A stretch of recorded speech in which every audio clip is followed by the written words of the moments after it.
Hi guys, welcome to the vlog. Sa kayo nakakita, syempre sa blower natin, ganyan namin kamahal. Ito kami yawi, huwag ka magtago sa camera. Ayan.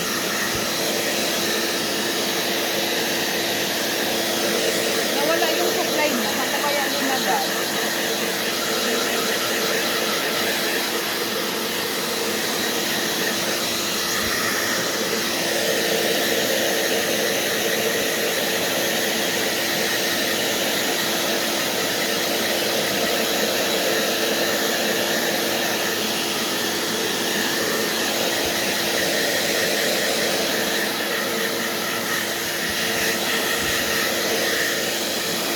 Come here.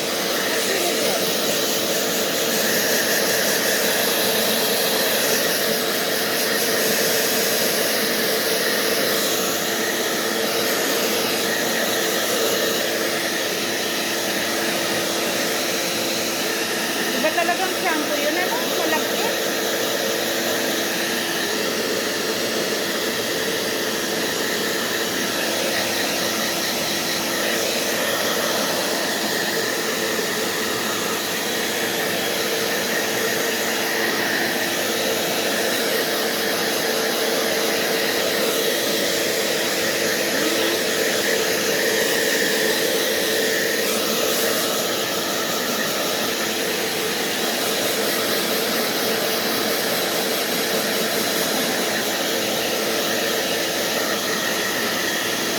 Here, come.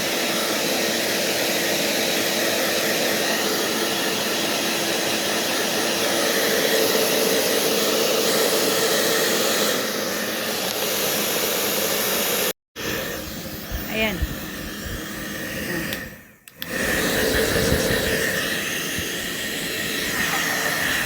Nakakanta ako dito tapos ang video. Nakakanta ako dito tapos ang video.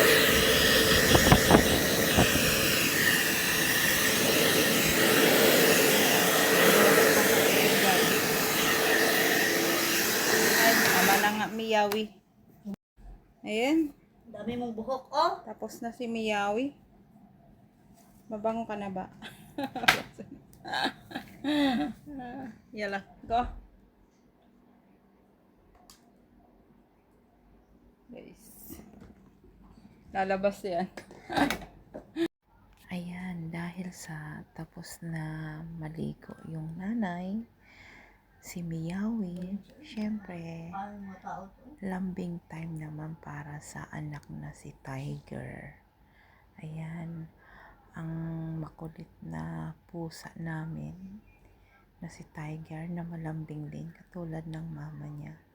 Syempre, lumaki na yan sa amin. Dati silang dumating lang sa bahay namin as nanay lang nila.